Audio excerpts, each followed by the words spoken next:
Um, Myself and Mr. Price both present. We have a quorum, and I'd like to take items number 1, 4, 5, 7, and 8 on consent. Without objection. Hearing no objections, those will pass on consent. Also, I'd like to continue item 10 for 30 days with direction to staff to complete the outstanding reports and transmit them to City Council. And so if we could ask that be continued again without objection. And so if we could hear item number 2. Item 2, communication from the mayor and City Ethics Commission relative to, excuse me?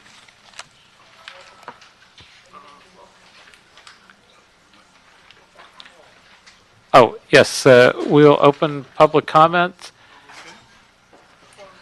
General public comment. Seeing no general public comment is closed. So show 2 again? Yes, item number 2. Item number 2, communication from the mayor and City Ethics Commission report relative to the reappointment of Ms. Corrine Tapia Babcock to the Board of Fire and Police Pension Commissioners, a term ending June 30th, 2024. Welcome. Good afternoon. Thank you. Anything you'd like to say as an opening? I have been fortunate to be in this position here as the mayor's appointee on the Fire and Police Pension Commission, working under the leadership of General Manager Ray Serrana. Currently, I serve as president of the board, was elected by my peers a year ago. Before that, I was the vice president. As you all well know, we are well funded, upwards of $22 billion, strong under that leadership as well with our investment committee and staff, and really look forward to another prosperous 5 years and continuing to ensure that the investments that we are making and approving as a board are sound, and ultimately the fiduciary responsibility to ensure that the fire and police officers are well funded for years to come. Very good. And I know that Ray has said a number of good things about appreciating your leadership and the calming presence that you bring to the board. And that is high praise.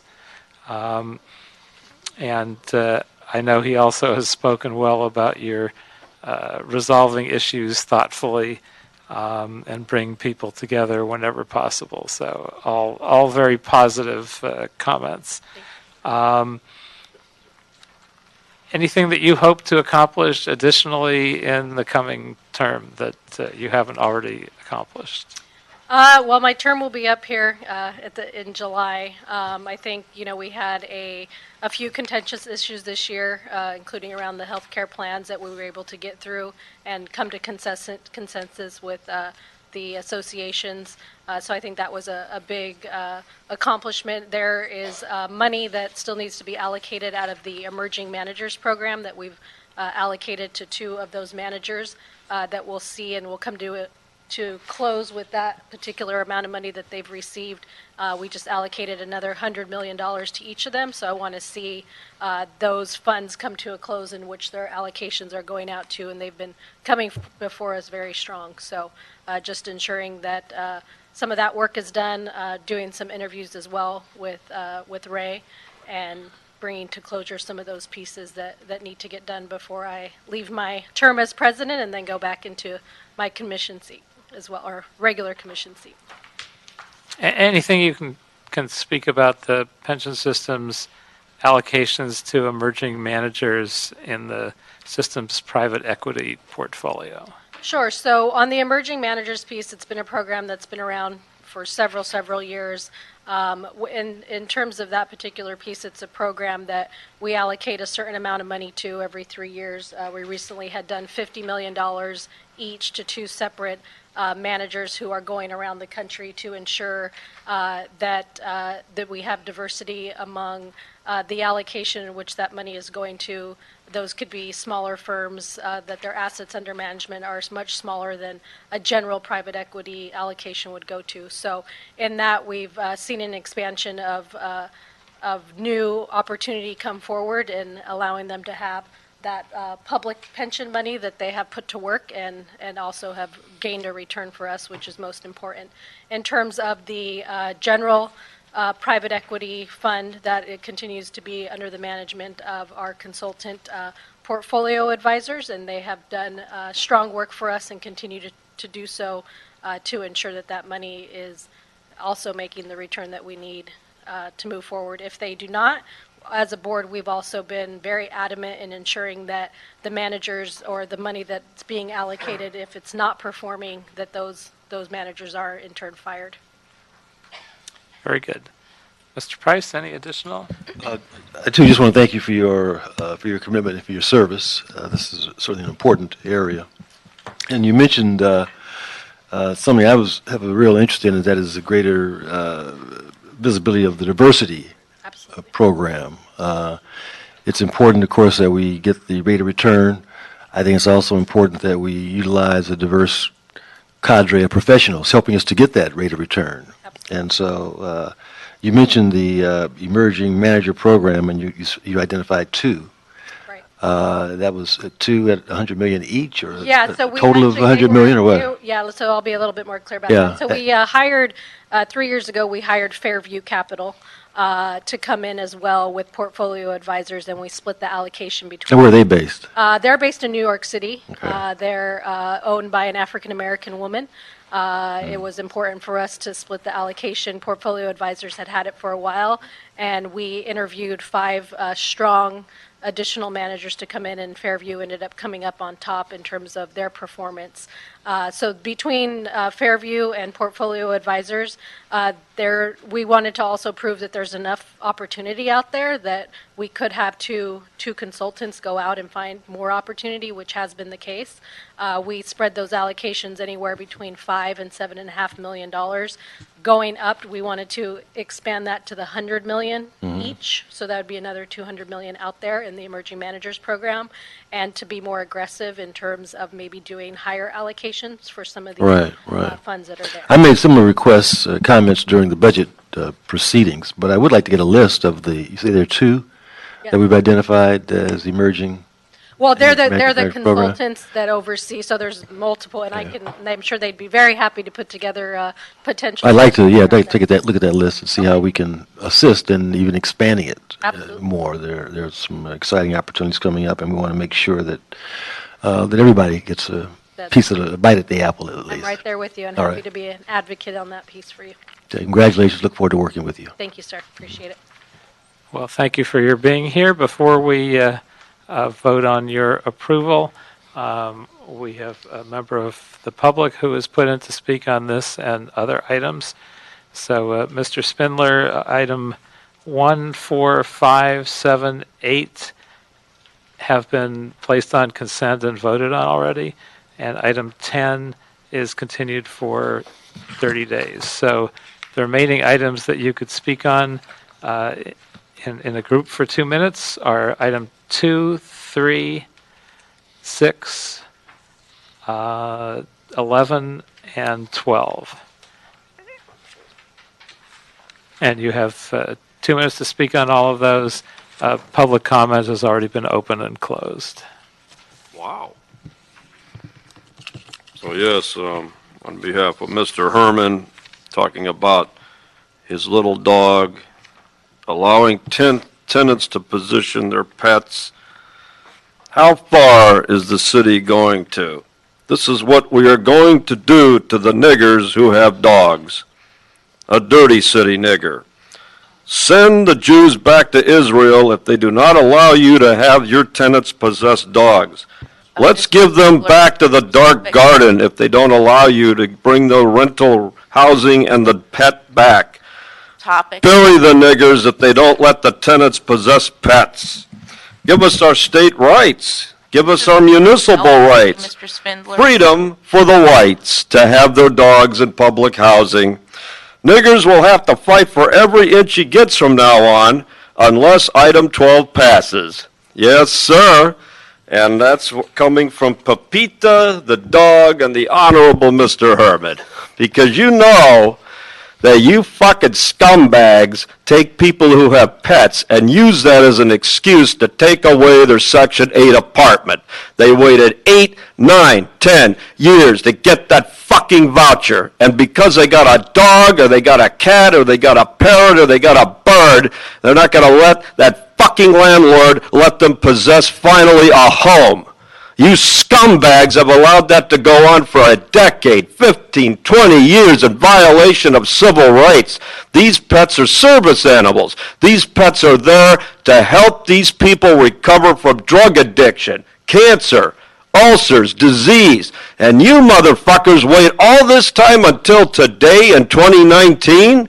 What about all the people that were evicted before? Where's the restitution fund for all of these people? You scumbags, you're worse than anything I've ever seen in my life. FBI, indict Curran Price right now because he didn't stop this 5 years ago at least. Okay, now we will approve the mayor's recommendation on this item without objection. And so congratulations and welcome back. Thank you very much. I'll get you the information you wanted as well, sir. Thank you very much. Thank you. Item number 3. Item 3, communication from the Mayor and City Ethics Commission report relative to the reappointment of Ms. Cynthia Ruiz to the Los Angeles City Employees Retirement System Board for the term ending June 30th, 2024. Well, welcome. Good afternoon. Anything you'd like to tell us before we start? So I just want to say, first of all, thank you to the mayor for my reappointment, and hopefully the city council will concur. I really feel it's important. We were talking about diversity earlier, and it's really important to have your commissioners a diverse group that represent the city of Los Angeles, and I think that the city council and the mayor have both done an excellent job doing that. So I first was appointed to Lacers back in September of 2015, and then about a year ago, my colleagues voted me in as president. I'm happy to say that I am the first Latina to serve as president of Lacers, and I believe that when you're a trailblazer, it comes with a lot of responsibility. So first and foremost, my job is to be a fiduciary and make sure that the city's pension fund, which is right now hovering about $17 billion, we do get a good return rate on investment. But I also believe that the job is bigger than that as well. So one of the things that I've done in the last year is we have become a member of PRI, which stands for Principles of Responsible Investment, which was started out of the United Nations. And with that, we look at 3 areas. So it's not about choosing investment rate of return or looking at the lens of environment, social responsibility, and governance. So I believe that as fiduciaries, it's about the money, but it's also taking it one step further. For example, so it's environment, social responsibility, and governance. The governance piece, what we look at there is we look at the corporations that are throughout the United States and making sure that they bring more diversity to their boards, making sure that there's more women on the corporate boards, making sure that there's more people on the corporate boards. And how can we do that? Well, obviously we have the power of the proxy vote. So that's one thing that I brought forward. We went through a whole education process because I believe I wanted everybody to be comfortable. So we went through a 6-month education process with our board, and a few months ago we actually voted to become a member of our Principles for Responsible Investment. I also believe in transparency. I think government should be open and transparent to everyone, so we've worked on that. So the other big piece for me is customer service, making sure that the retirees get good customer service. I'm proud to say that Neil Guglielmo and his executive team have done a fabulous job when it comes to customer service. Also, we have a wellness program for the retirees. So again, yes, it's about the money, but it's also much bigger than that. So I just want to say it's been an honor and privilege to serve for the last 3.5 years, and I would like your consideration for an additional appointment, and as you know, this is a volunteer position, so it's time consuming, but the way I see it is that to me, it's part of my civic duty, and I'm just honored to be able to do that. Well, and we appreciate all your good work during this time and look forward to more in the future. I wonder if there are any particular challenges you see for the board in the years ahead. Well, just like many pension funds, we're all challenged right now, as we look forward. But I'm happy to say that right now we're at a 71% funding rate for, and then in terms of our health care portion of it, we're at 80%. So when you compare us to other pension funds, I think we're doing pretty well. So I think continuing to make sure, we also know that, in the financial world, things run in cycles. And so we have to make sure that our investments are solid over the long term and not get caught up in the minor corrections of the market. So I think one of the challenges that, as a leader, that I face is I'm just wondering if at some point the market starts to turn downward. We want to make sure that we're as solid as we can be for the long term. But we also work on how do we get that message out to our retirees, because we want them to feel secure that their money is safe, and they're going to have their retirement when the people that are retired now, that continues, and the city employees that are eventually going to retire. The other challenge, it's not a challenge, but we've been able to work through. When I first got on the board, we only had one tier. Now we have 3 tiers. So it's not a challenge, it's just been an adjustment. And I think that staff has done an excellent job leading the way as we now have the 3 tiers and making sure everybody's educated and understand the benefit. So I think that, I'm optimistic and would like to continue providing my service to the city. Well, I think we've been hopeful that at some point the equity market has to have a correction of some type. I was hopeful because this has been such a gradual recovery that that would be the case as well. Currently, Mr. Trump seems like he's trying to devastate the world economy. So I'm a little bit more nervous about us having a little more of a crash when we finally have it. Are we in a more stable position to weather that? With the pension system than we were the last time when we had our big crash 10 plus years ago? I believe so, because again, when we are looking at pension investments, we're looking at long term.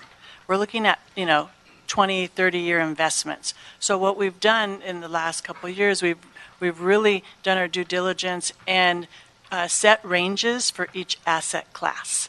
So we believe that we are in as stable as possible, stable as we can be. So I'm confident. So I would assume our investments are in as stable areas as possible. So if we were invested in an Uber, for instance, which is losing $1 billion at a time and may not be sustainable, I would be more nervous than if we were invested in companies that we can count on to be in existence 10 years from now.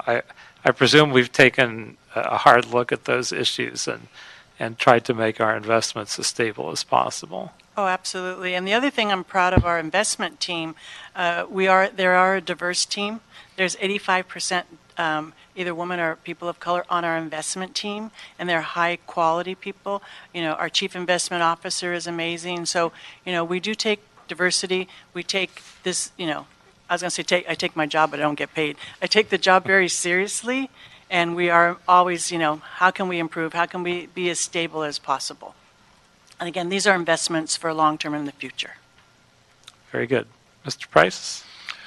Thank you, Cynthia. Again, just want to thank you for your ongoing service. You really have shown a commitment to civic duty and civic service, and I think the mayor made an excellent selection again. Thank you. As I mentioned with comments with Ms. Babcock and the fire police pension, I'm excited that we are realizing important returns. That certainly is the important part of the fund. But I think we also need to be paying attention to the diversity. Certainly the diversity in the boards that we are investing in, and diversity in those professionals that are helping us identify. And you suggested that we have a very diverse investment team, and there have been some successes in that area. Just wondering, how do we quantify that? Do we say that our portfolio and our investment advisors are setting a standard across the country, or we're sort of following now, trying to catch up, or how would you characterize the level of diversity as it relates to investment professionals managing our portfolio?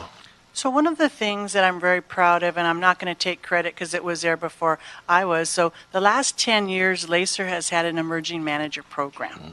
So we found the best way to really create diversity is really working with emerging managers. So for the last 10 years, the board and staff have really gone out and tried to work with some of the smaller minority women businesses.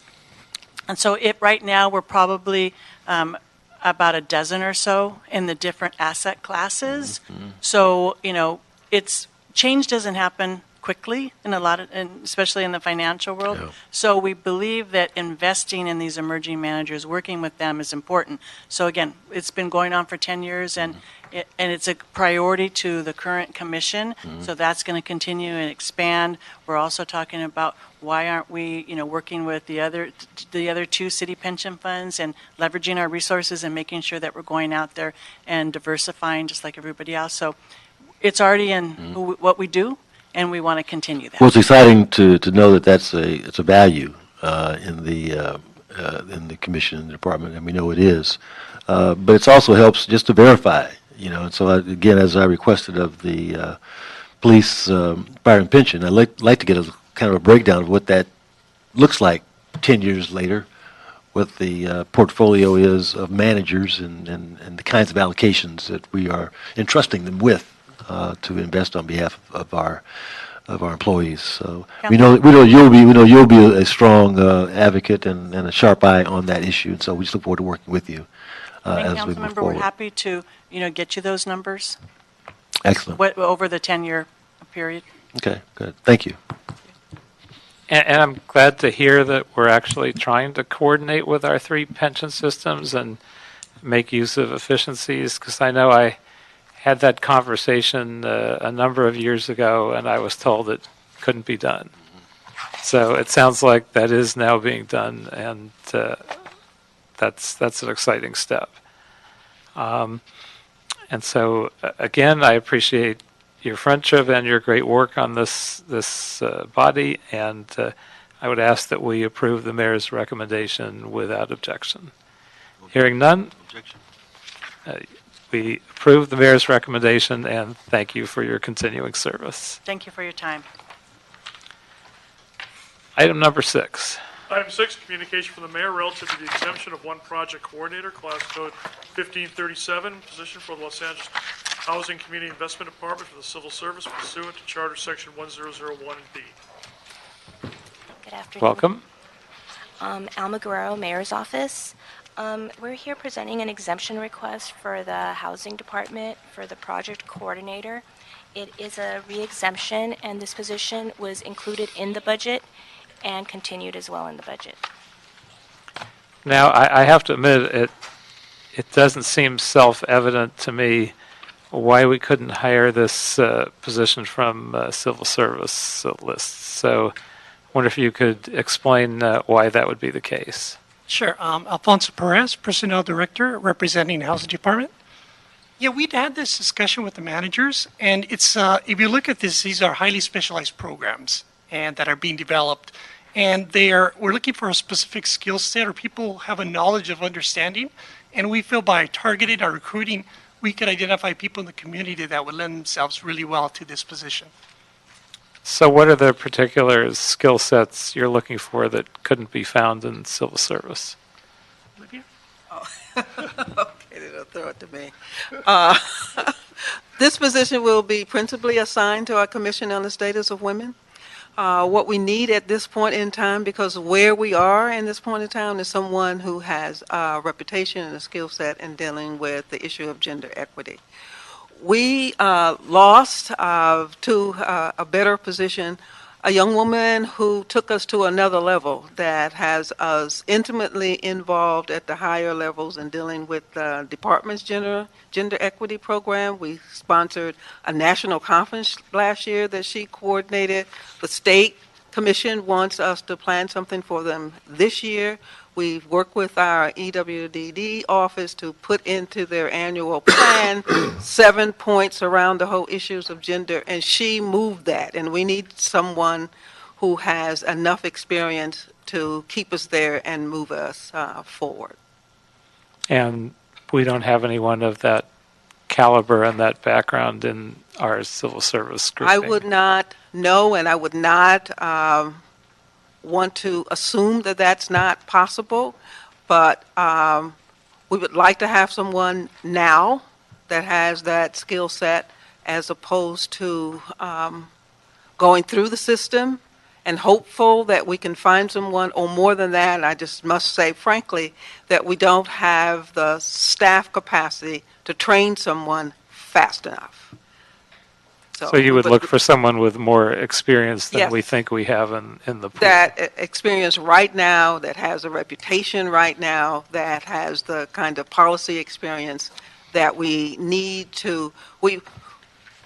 With our past staff member, she moved us up 4 or 5 levels, and we would like to remain at that level.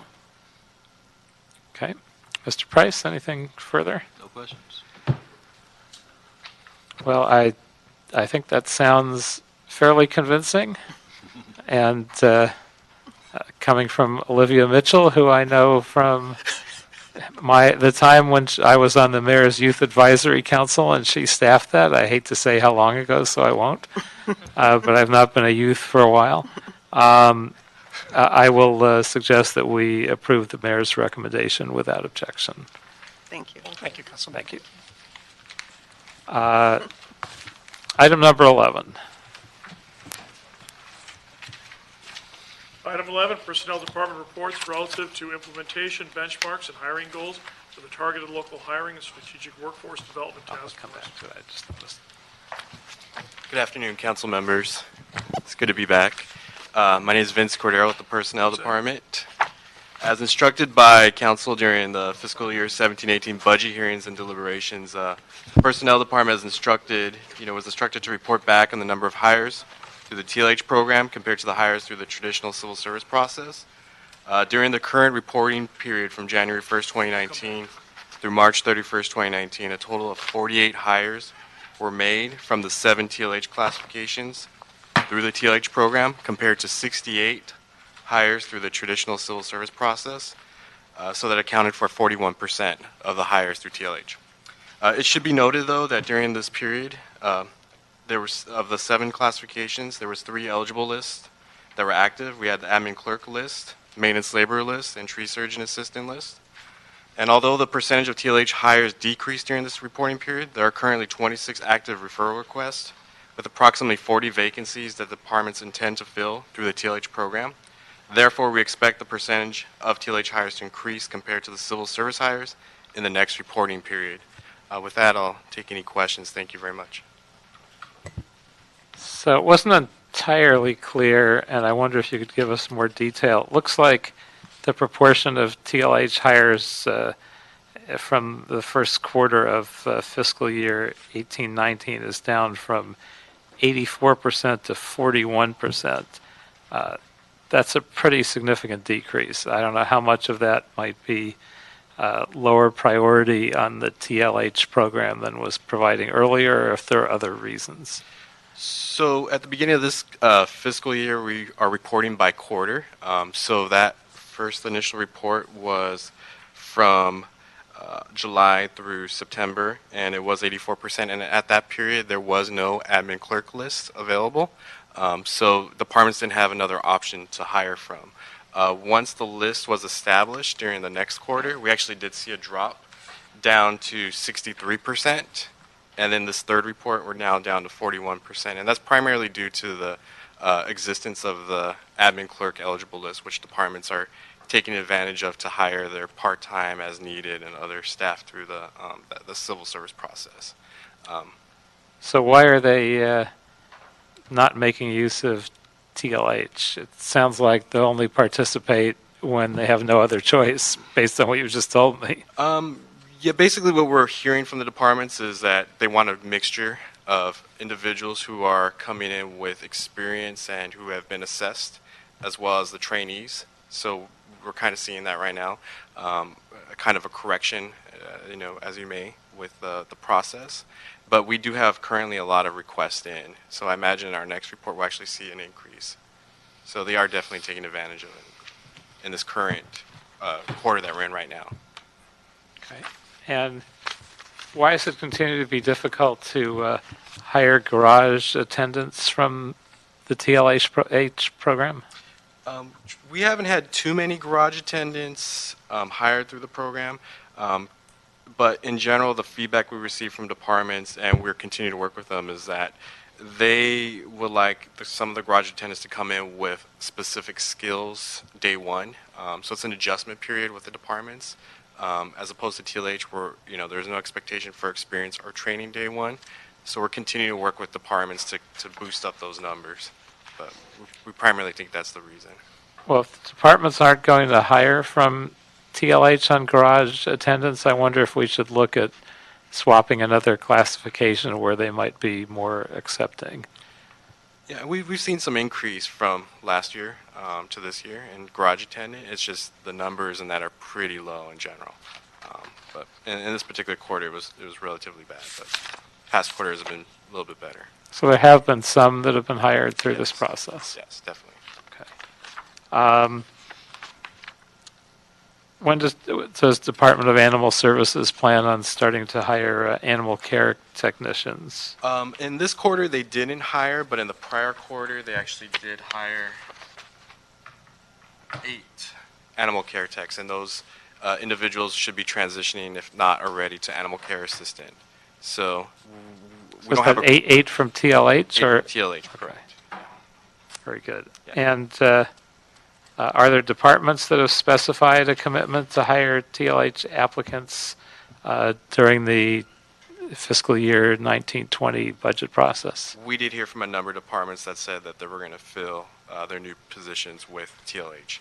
And as a result of that, we are seeing a lot of requests. We're actually getting quite a few the last couple of weeks. That's a good sign to fill those positions.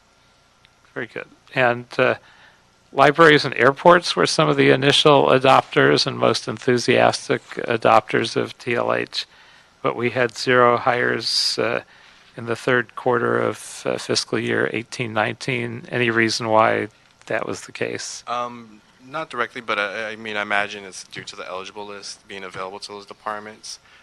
Both those departments continue to be our largest users of the TLH program, so I imagine it's just having that list available to fill some positions. They took advantage of that, but we did receive a request from airports just recently. Yeah, because there's no shortage of TLH applicants for those. So definitely is not. So am I safe in assuming they're trying to do the same thing, have a mixture of some folks with experience and folks that are trainees? I would assume so, yes.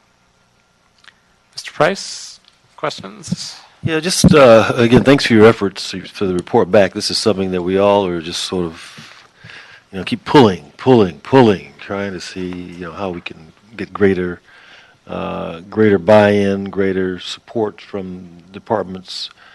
Any thoughts on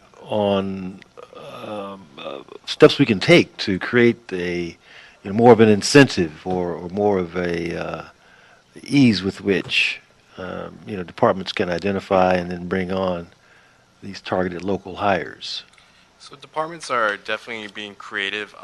So for example, we're working with general services, as a matter of fact, to develop a realistic job preview for their custodial candidates that we're going to be hiring through TLH, to give them a more realistic idea of what they'll be doing day one. So we're rewriting job descriptions, or? Yeah, and marketing it in a different way as well to our pool, and getting the department excited about it as well, allowing them to engage with us to market their specific department to the pool. Some of these positions are hard to fill, such as the police department has many positions that are difficult to fill, maybe weekends, evenings. Again, working with them. Why? Because of security and Well, just the drug tests, function, or what? the function of the department, their 24/7 operation, so they might have a difficult time filling that through the eligible list, but our program has the flexibility of selecting individuals who are willing to work night shifts or weekends. So again, just marketing with them, working with them directly, getting them excited about how they can work with us to engage this population and meet their needs. So we've been doing that to take the steps to address their concerns and, again, just get them excited about utilizing this program. Well, Mr. Chairman, as you know, we are making progress, but it just seems to be at glacier speed. Yeah, so I know keep- many of us We wish need to keep poking them as Right. we do. Right. In terms of the hires, too, we're at 563 hires as of last month, so we're doing pretty good. But, this report is probably These are total individuals from total through the last 3 years, 4 years? 2 years. Okay. Cool. It's less than I had originally hoped, but more than I expected after the initial really glacial pace. So I think we're starting to pick up the pace and get this adopted. Still not at the rate that we would like. What's the purpose of the Strategic Workforce Development Task Force? Well, that was born out of a letter of agreement. It's a different group than the TLH working group. It's actually chaired by the CAO, and we provide report backs to it. But from my understanding, it's more of an overview of the workforce as a whole. It could be issues such as maybe succession planning or issues that may be unique to that particular group. But it usually doesn't touch on TLH working group issues, which we have that group still going on. We're actually going to be having a meeting for that in 2 weeks. When was the last time they had a formal meeting? For the task force? Yeah. It's been over a year, I believe. Is there a way to make it more functional and have it be a real agency and meet on a more frequent basis and possibly do more, as you said, on our retirement planning and the need to be able to replace appropriate folks expeditiously, et cetera? I could, reach out to the CAO who chairs it and, work with them to see what we can do to assist. 'Cause I think it's a good concept, but if they're not meeting, they're not going to accomplish what they could. So if you could pass that on to them as a concern, certainly. Will do. Any other questions? No. Comments? If not, let's note and file that report without objection, and thank you for it. Thank you very much. Item number 12. Item 12, City Attorney Report and Ordinance relative to adding Article 17 to Chapter 4 of the Los Angeles Municipal Code to allow tenants to possess pets in publicly financed residential rental housing. This matter has also been referred to the Housing Committee.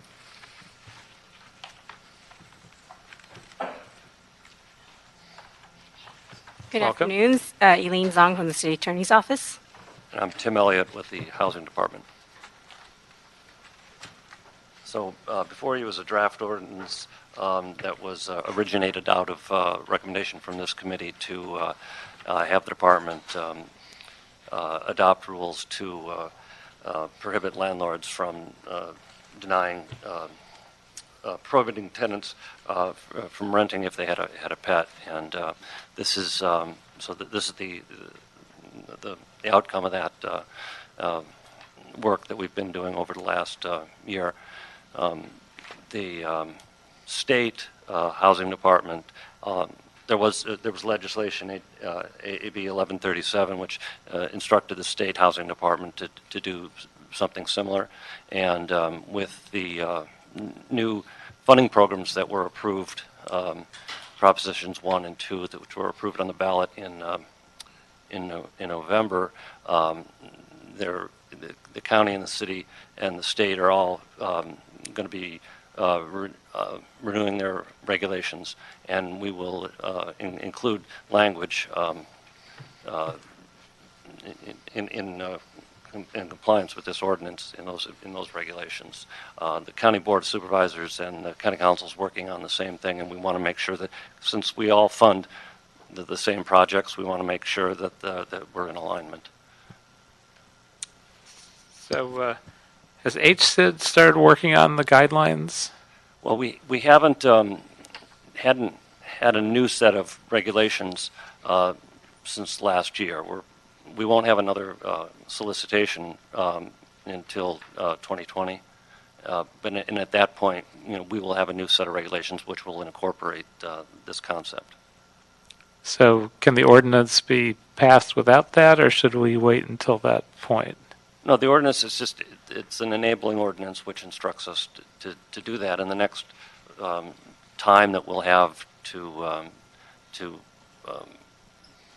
have a new solicitation will be in 2020.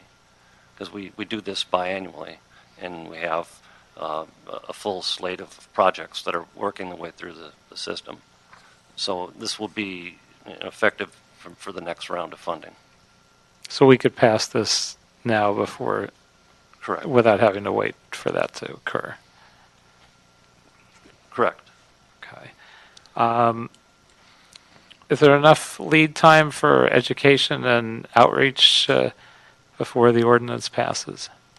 Well, we've had a discussion with the stakeholder community and gotten some feedback and incorporated some of their comments and concerns.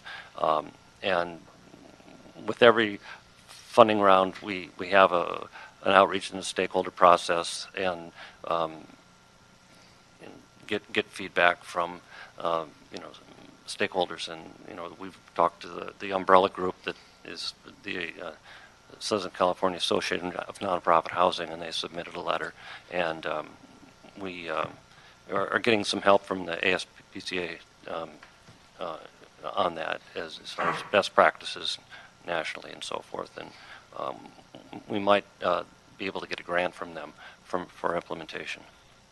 I assume we'd work with the landlord organizations to help Well, get the word out and do the education. Yeah, I think specifically the affordable housing landlords have been engaged in this, and there is there's a state law which they're going to have to follow, and so I think they're as long as it's done in a reasonable way, this is something that's it's going to be implemented. But we will get the word out through them, and presumably while we're at it, we can help make sure they're educated on the state law as well. Correct. I mean, they're both new, and we want parity so that the property managers know the rules of the road. Now, I think the ordinance anticipates that enforcement be through civil action. Is there any reason why we put the onus on the tenant as opposed to just having the city go after landlords that are in violation? The city attorney the city itself can seek equitable relief under the draft. So if we wanted to get an injunction to require property owners to comply, that is explicitly in the remedies portion. If there were a complaint process that HSID wanted to develop as part of regulations, that's possible as well. So it's not entirely dependent on Correct. Civil action. The Correct. city can also take action as well. Okay. Mr. Price, anything else you want to ask? I'm just kind of curious, has this kind of a policy been implemented any place else, or are we sort of charting some new ground, new territory, or what's? At the state level, this is a new movement, but it may well be in other areas there is, and we'll look at best practices from other cities, but we're us in the county and the state housing department are starting from ground zero here. All right, thank you. I had other questions. One other question. So can the ordinance be enforced retroactively, or is it only prospectively? Well, it says for new multifamily construction. So should it be broadened? Could it be broadened? Well, one of the things that we think is going to come out of this is that there may be some physical design changes to buildings that, accommodations for pets and so forth that aren't, built into the projects right now. And, given some lead time, we think that those could be put into place, but it's, if the buildings weren't designed as such, it might be hard to enforce. So if we started with that, and if we decided at a later point to broaden it to buildings that were already built, is it completely impractical, or is it something we could do as a stretch?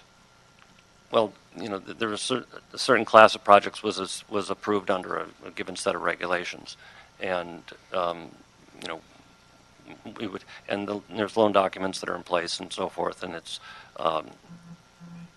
it might have to be done on a voluntary basis. And some groups do it, anyway. Especially, homeless veterans projects find it very beneficial to have, kennels and these kinds of facilities already in the projects that we do. I wonder if there's someone from the city attorney's office that could give us an opinion on whether legally we could go back and try and do this for buildings that have already been built. Any answer for now? We'd have to get back to you on that one. I'm certainly not prepared to talk about that. No. Good afternoon, Rushmore Cervantes with HCID, obviously not representing the City Attorney's Office, but the concern that we would have as a department and as we develop supportive housing and affordable housing is that if you could imagine a 50-unit apartment complex and each of the 50 units has a dog in it, what does that mean relative to the facilities? Do we need to make special accommodations in our designs on a go-forward basis? Our recommendation as a department to the council and the mayor would be that have this go on a go-forward basis on new projects. Allow us to learn just how, what the demand is for this provision and what we're able to glean from demands on properties. If in fact the majority of all of the tenants decide to have an animal, then what kind of accommodations we need to make, because we can work that into the future designs. Going backwards, it may be a little more challenging. So we could, my recommendation would be to have this go on a go-forward basis, and as this is rolled out, come back periodically with reports as far as usage and some of the things we're encountering working with our nonprofit, for-profit developers to see what they're experiencing so we can design appropriately and make the necessary accommodations for this ordinance. Okay.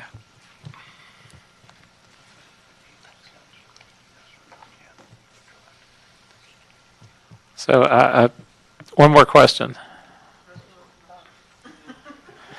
Almost got out the door. Should have moved faster. As they used to say on Get Smart, missed it by that much.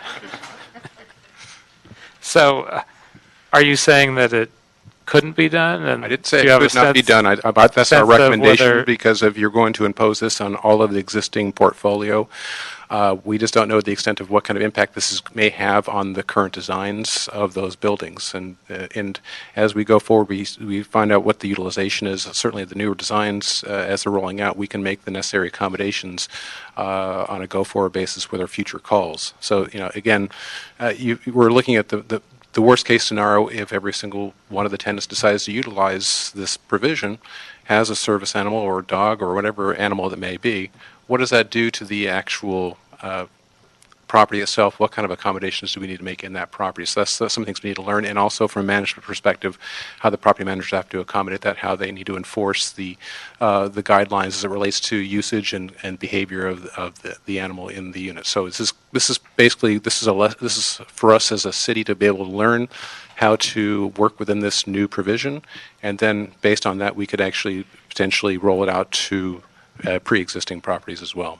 So your recommendation, if we intended to do that, would be do it prospectively first and see Correct. what the difficulties are and the results are, and then see whether we think it's practical to move it to the older housing. I couldn't have said it better myself, yes.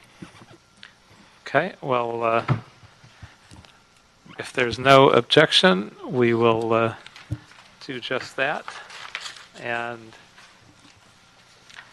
we will ask that this item be approved as was heard by the Housing Committee on May 9th.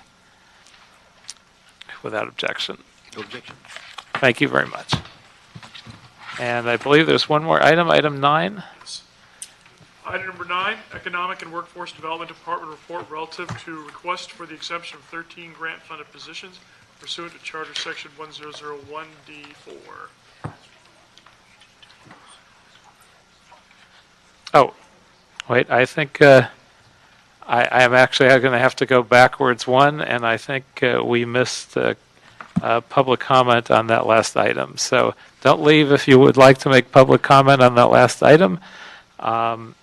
And the members of the public who had asked to speak were Andrew Oliver, Kevin Acebo, and Diane Prado. So if you could all come up.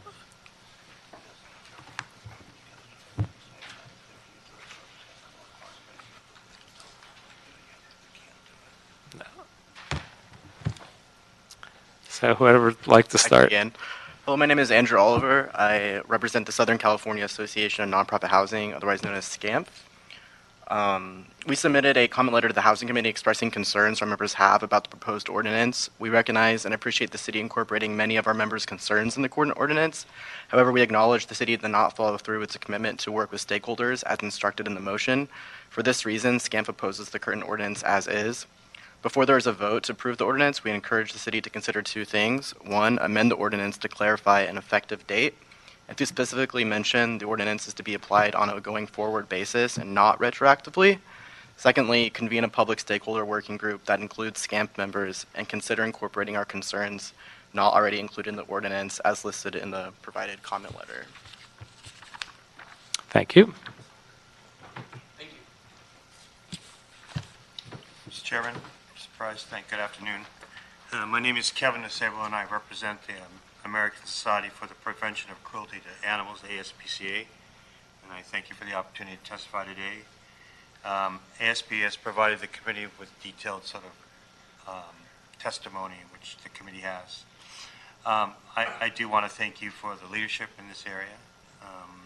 One of the things that I did want to address that Mr. Price brought up, that HUD has had a pet-friendly policy for senior and disabled housing. So there's actually working experience that the city can look to as they begin to develop. I think the second thing was the issue about, retroactive or not. I think it should be retroactive because there are a number of people who are going through a process that have pets, so are they in that gray area?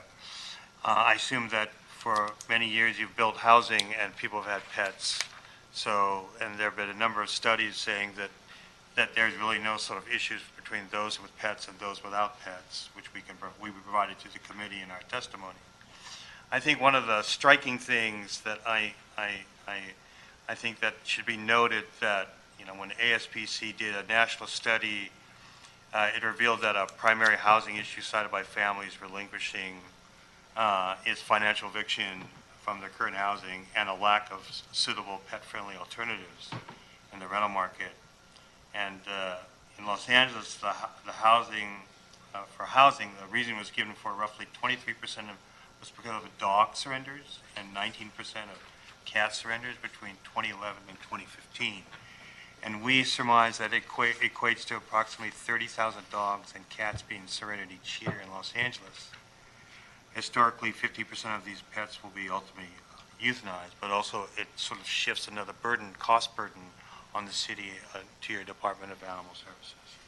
So the ASPC is prepared to assist the city in many ways through all our resources, both throughout the state and nationally, as it considers and adopts best practices for the developments being financed and constructed under proposed pet family policy, and we respectfully support the ordinance and ask for your passage of it.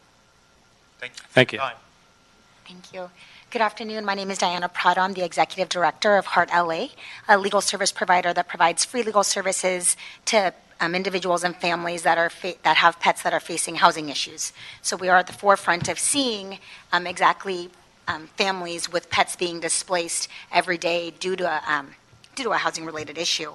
And I'm here in support of the motion and also in support of it to be retroactive. Currently, as we were stating, we have fair housing guidelines that folks now that are disabled will ask for a reasonable accommodation, and the process needs to be entered as it is by state law. And so to be able to apply this retroactively not only allows us to place those people that so desperately need housing in their homes, but also those pets that so desperately need housing in their homes as well. One thing that we have learned from the homeless count that just came out yesterday is that although the city of Los Angeles has successfully placed 20,000 people in homes in affordable housing, our homeless crisis is still on a rise. And in order to be able to put a stopgap to that in some way, shape, or form, this is one of the measures that we can take that's going to be positive and effective. A person shouldn't have to choose whether or not to have a roof over their head or a pet. And Heart LA welcomes the opportunity to work with the public and with yourselves as well to be able to ensure what the best practices are and to be able to promote pet-friendly housing for everyone. Thank you. Anyone still here from the department? Or did they skedaddle?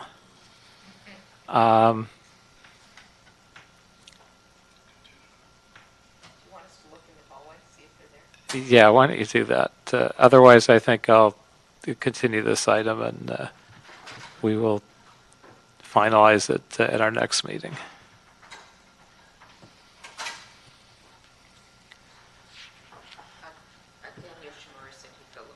Okay. I'll give them a minute. Or at least, why don't we hold this item and move to item number 9. We'll give them until that item is dispensed with.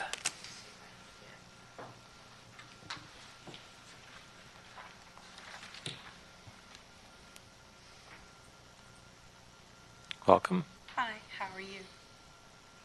Good. I wonder if you could give us a really brief report on this. And the positions in the Economic and Workforce Development Department are, there is about 150, 160 that are allocated to the department. About 60 of those are grant funded. The majority of them are grant funded under Charter Section 1001D, David, due to the grant funded nature of the work that they perform. We found that a lot of the experience, like in housing, that we're looking for to perform the duties of these positions would generally come from work experience, volunteer experience outside of the parameters of routine city work, which is why we typically go with positions like project coordinator, senior project coordinator, and in those fields in terms of recruiting for the positions to perform the work that is done by EWDD. And does the department plan on converting these positions to civil service after the exemption period?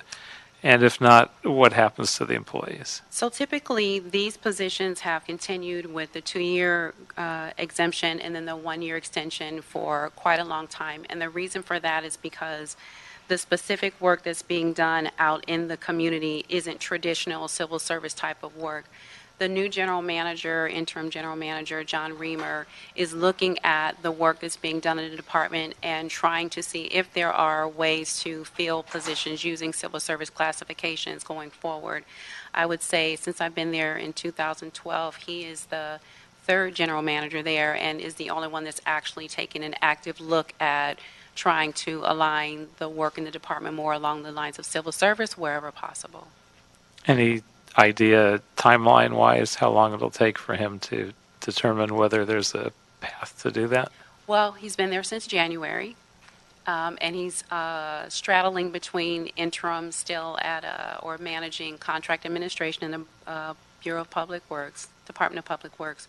So I would say he's actively looking at it. We're actively having conversations. He's actively interested and being very intentional and methodical about the positions that are being filled, whether they're grant funded or civil service. So there's actually an attention to that detail by the general manager.